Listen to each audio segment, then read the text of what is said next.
Hey everybody, welcome back to It's Fanfiction time. And yes, we're going straight into chapter 2 of Friendship is Magic, Chaos is Power. And yeah, this is gonna be a ride, alright. And these chapters are not known as chapters, they're known as acts, just like in the Sonic game. So yay, so Act 1, the full regroup. After the twitching subsided, Pinkie Pie and the others looked around for the doozy she had predicted. Derpy Hooves was delivering the mail, and other background ponies were doing other things. But there were no non-pony strangers as far as their eyes could see. Already see a problem. I mean, granted you talked about Derpy was delivering the mail.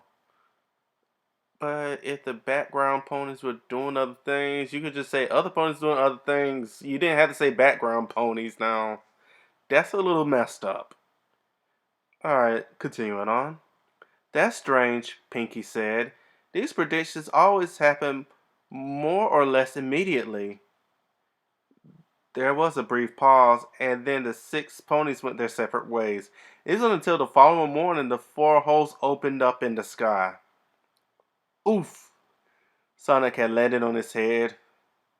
Yeah, that is a running game for most of his games as of late, so yeah, that's kind of in character as of lately. Of course, it wasn't the first time he got his head buried in the sand after falling from a great height, but to but the point is that Sonic had arrived at the beach in a most uncomfortable manner. Thank you, Sora, for pointing out what I was saying earlier. Pulling his head out and shaking off any excess sand, Sonic noticed that the beach was pristine. Such beaches were a rare sight for the blue hedgehog, as the tourist traps he passed through tended to be somewhat littered. Sonic ran to the top of the nearby mountain to see what was on the other side. The countryside was nice, and the plants were metaphorically singing, and the birds and the sun were almost up to the top of the sky. Sonic glared at the author of this story. Fucking hell, why you break the fucking fourth wall again? Ugh. This is gonna be a glaring issue, isn't it? Sonic glared at the author of the story as if to reprimand him for making a Half-Life full life consequence reference. What the fuck now, really? You already broke the fourth wall, but you had to make a Half-Life reference. Why? It makes no sense. The author the author sheepishly grinned and agreed to never do it again. Fuck you, fuck you, fuck you. Okay, let's move on here. And so Sonic ran. However, he did not run so far away as if there was a small town not too far from the mountain. As he ran to town, he bumped into something. Oh, I'm sorry. I wasn't looking where I was stopped. Sonic stopped, for he saw what he bumped into: a pink pony with a curly mane and a darker shade of pink. It's okay. Hey, have I seen you somewhere before? Sonic did not reply, for he was speechless to behold Pinkie Pie herself. Oh yeah, Pinkie Pie said. You're one of the people who watch us. It can't be far-fetched for Sonic the Hedgehog to be a brony. You see, a lull in Eggman activity left Sonic and his friends with a lot of free time. Mario threw a party to celebrate Sonic's 20th anniversary. What? I'm sorry, but Mario's in the Mushroom Kingdom right now, probably in another castle, along with Peach and Toad. And maybe Luigi if he's not in the mansion. Really? Okay. That caught me off guard, I'll admit. Knuckles and Rouge confess their feelings for each other in a romantic tale that I will never write because I'm pretty sure I suck at romantic fan fiction. You broke the fourth wall again, and then on top of that, Knuckles and Rouge being romantically involved. No. Rouge will probably spend most of her time trying to steal the damn Master Emerald, if not the rest of the Chaos Emeralds that Knuckles are sworn to protect. And Knuckles will find him. Yes, if you look at Sonic Adventure 2, yes, there has a hint that Rouge may have a crush, but I'm sorry, that would never happen, because that was only one instance. That was only happened in one game. One game. Even in the comics, that doesn't work.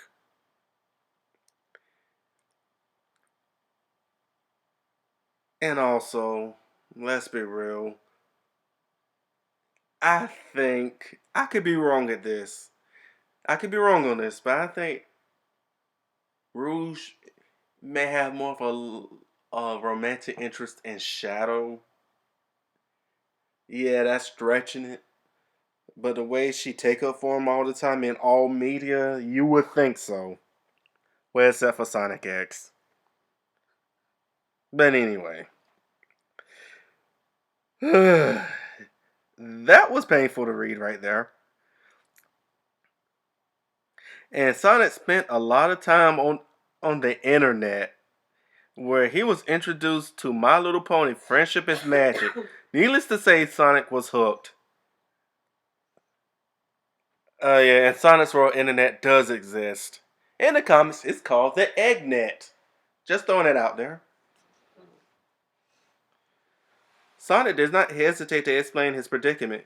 Pinky replied, "Maybe my friend Twilight Sparkle can help. Oh, I know. I'll throw a welcome to Ponyville party." You're really gonna make a reference to the very first episode of the show? Wow. And you will meet her there. Typical Pinkie Pie, Sonic thought. Yeah, unfortunately, that's my same thought too. Planning invitations and preparation will take a day or two, so you can stay at Sugar Cube Corner with me if you want. Yeah, sure. Thanks for the offering. Be gayish. Oh, it's beige. Damn. Sorry, I fucked up a word. Wouldn't be the first time. A beige earth pointing with us, with spiky brown mane and a bow tie that was walking in a field. Wait, was that even a complete sentence? Oh, it was. Yeah, it was. I'm reading it like I got question marks in my head because I wonder why I'm reading this right now. Also, he had an hourglass cutie mark.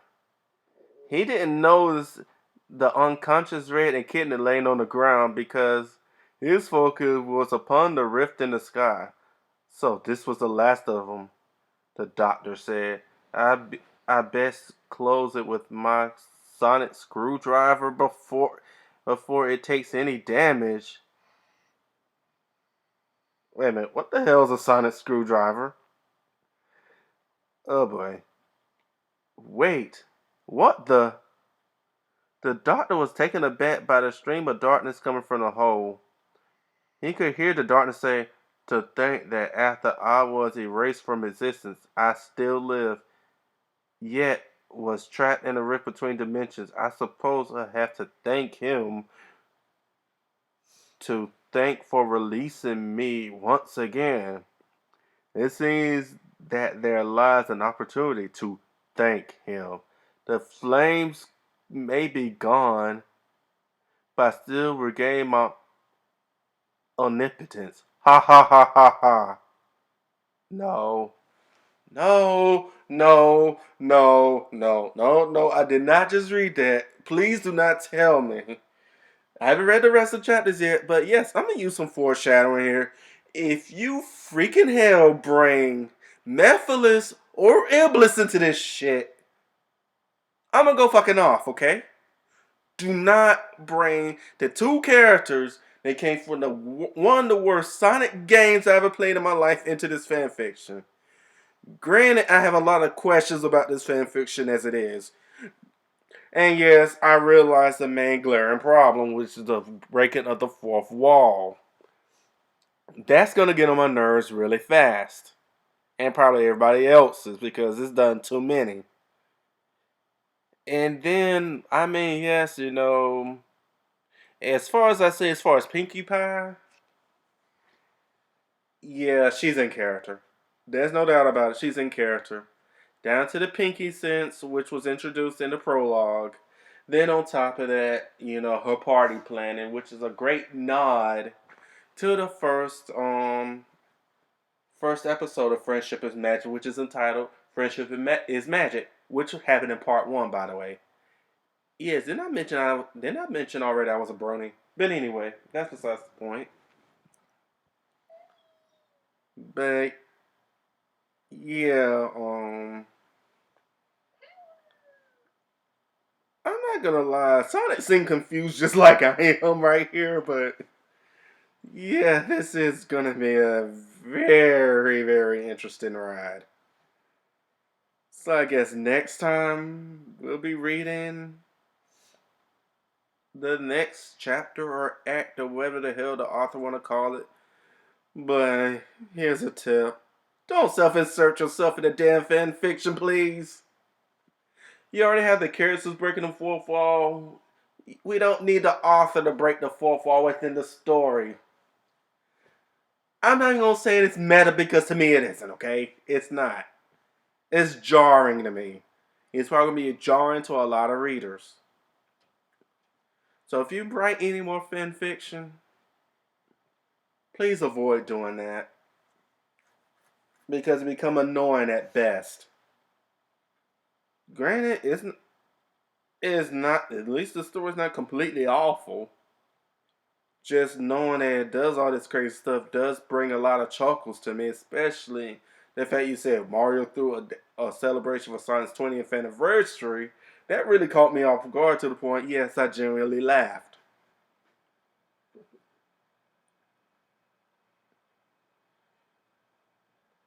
But anyway, next time I read the next act. See you guys later.